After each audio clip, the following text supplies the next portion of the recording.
It all ended at this Manistee County gas station where Eric Knysz was shot and his wife was arrested. But tonight we're piecing together what happened in the moments before and after Trooper Butterfield was gunned down on a rural road miles away.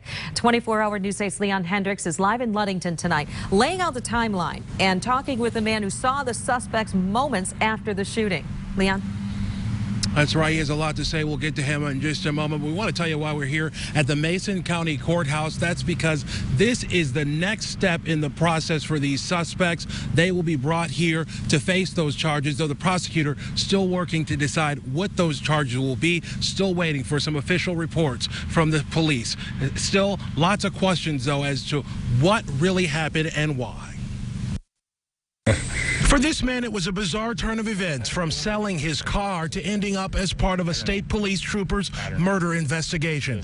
Timothy Schultz is one of the only known people to have had contact with the suspects after police claim one of them shot Trooper Paul Butterfield to death.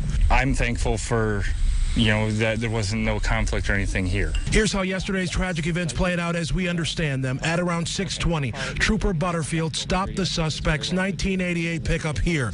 It's not clear why, but ultimately police say someone in that truck shot and fatally wounded the trooper.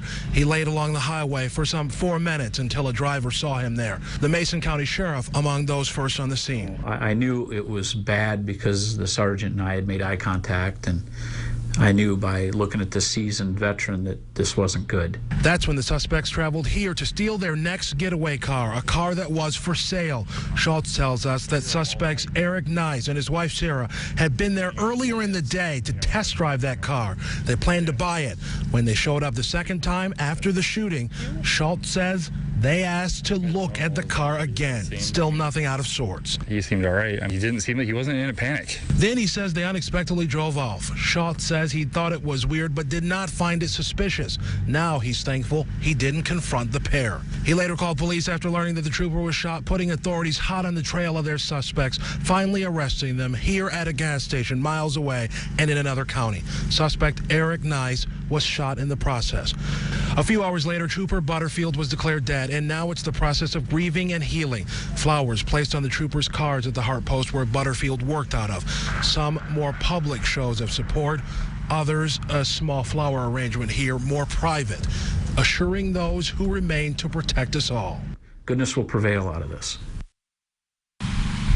So as far as what the next step will look like, there is some confusion, a couple of caveats because of the situation surrounding this case. One, the suspect, the male suspect, we know that he is still in the hospital, so not sure if he'll be able to actually make a court appearance here, though we have heard of arraignments actually happening at the hospital bed. The other, the investigation is still being compiled. The prosecutor's got to look through a lot of paperwork before deciding what charges he'll officially file.